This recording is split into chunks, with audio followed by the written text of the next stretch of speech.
Best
friends here.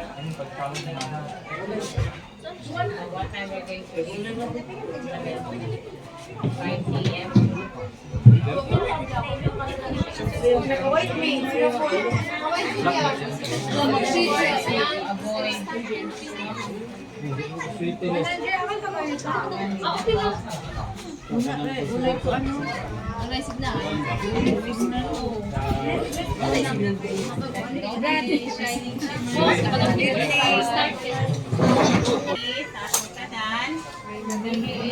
Maayong gabi sa atong tanan.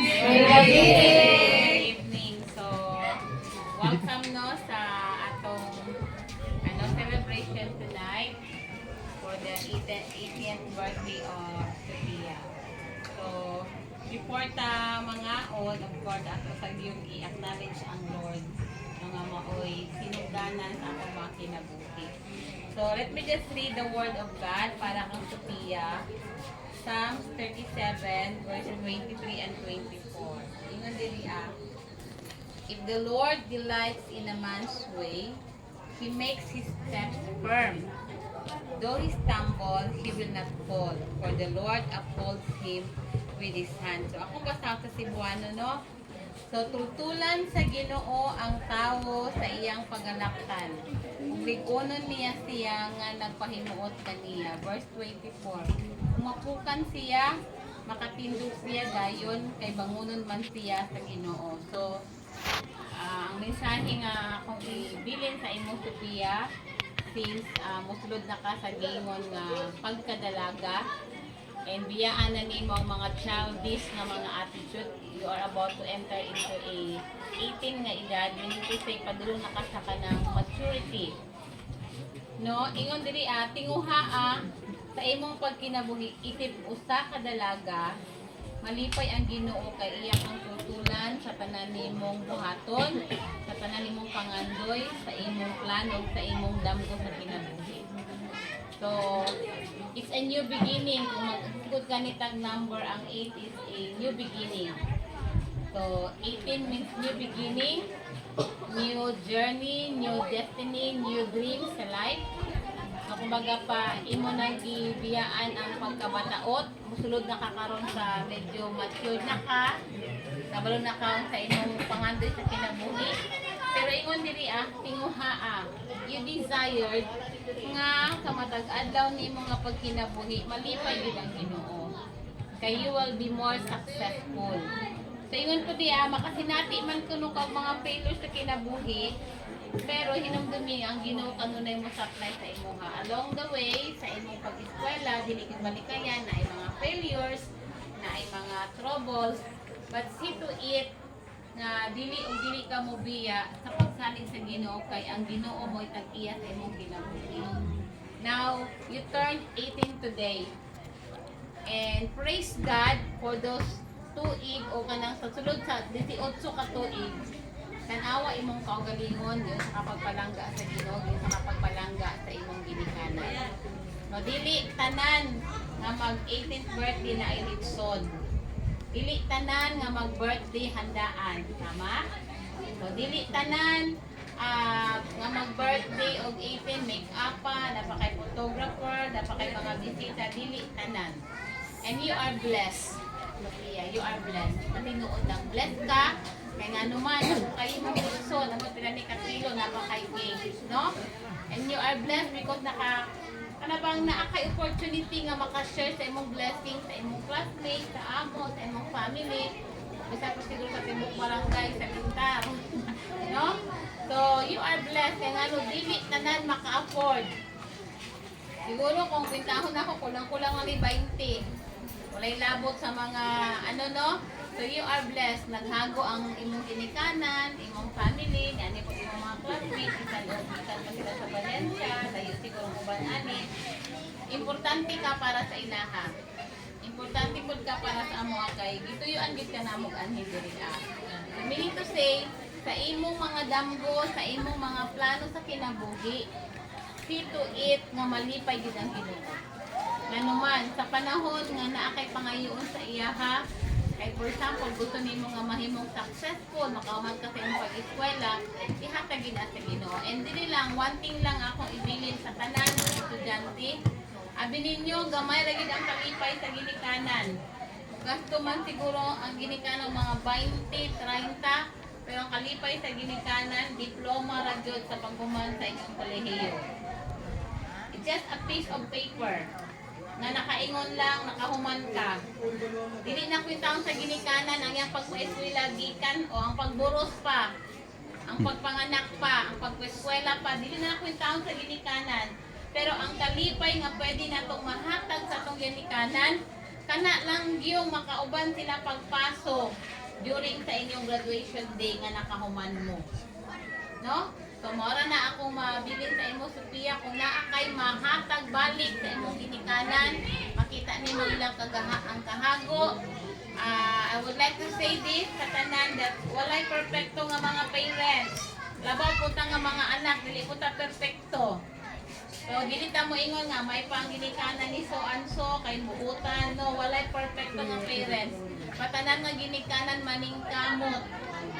No, para lang gid mapahumanta sa pag-eskwela. Ug pag human atong pag-eskwela, wala sila'y pangayoon. Pwede gani uba magminyo na ka, bahala na ka, basta kay ang plano sa ginikanan mahuman na gid ka eskwela because that is our responsibility. So, ang responsibilidad ni Noel, ni Joy, ang pagpahuman ng Sophia. So, nana kang Sophia, kumuhuman siya og dili. Pero ang atong prayer, muhuman gid siya. Kaya nga no, wala ra ba'y pwedeng ibilin si mama o si papa sa imo si Pia nga mansyon.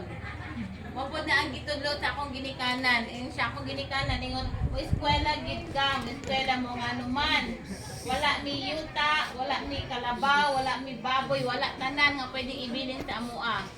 So, ang pwede lang na mo maangkon is that kung makaman pag eskwela, makatrabaho mi, magkaroon mi, maayong kinabuhi, maminyo mi, that's all. So, mo ning imong hinumduman nga, kanunay nimong i-acknowledge sa Ginoo sa imong kinabuhi. And labaw sa tanan, ang pinakamaayo natong regalo sa ginikanan nato is ang pagrespeto nato sa atong mga ginikanan. No, ang honor ug ang pagrespeto dili na mabayaran. So as what I have said, dili tanan maka-avail og ingon ani nga klase nga handa. Bisan og ingon ani nani dakong hapon ni gasto. No? Pero salamat sa Ginoo because love ka sa imong mga ginikanan.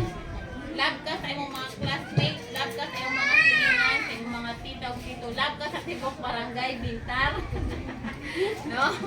So, bot pasabot, nalipay sila.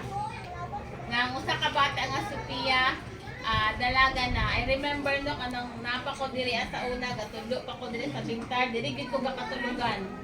This is my hiding place. I sleep maybe in the aning room when I was just a missionary. And ano pa ni sila, gagmay pa ni sila ni sila ni Sophia.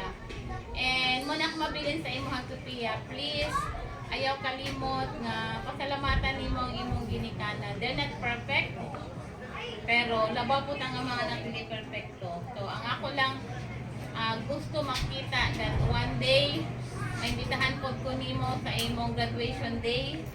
Nga kanang may kapastora, invite ka. Manikamot ko na dili ko matigulang. Ang kabatan-on gid ko ana. That you would invite us on your graduation day and you will hand over sa imong parents ang usa ka diploma. I know nga ka na makabayad na sa kanang nakahagod sa imong ginikanan. Dili man siguro sila maingon nga pag makagraduate ka, serbisyo himi, palitin mi ingon ana. I don't think walay ginikanan na ingon ana. But ang ilang gusto lang gyud is kanang makahuman mo sa pag-eskwela. Sa private ka nga school no. So sa private dili tanan pod maka-afford pag eskwela private. Ang uban gani wala nag-eskwela nga naman walay kapasidad ang ginikanan. And mo imong tan-awon. Ang imong ginikanan lasa lang ni wala nakahuman og kolehiyo. Tama? High school ra mo taman. Pero kamo, ikaw di paningkamutan nga makatungtong og college. Now same with me, my parents wala nakahuman og eskwela. Wala nakahuman og high school but kami nga mga anak ipat eskwela gid mi hangtod sa kolehiyo. In my life, in my principle, ang ako lang yung pwedeng ihatag sa akong parents is a piece of paper nga na-award na diploma. Immediately, I have graduated my Bachelor of Science in Computer Engineering. Mura na akong gihatag sa akong ginikanan.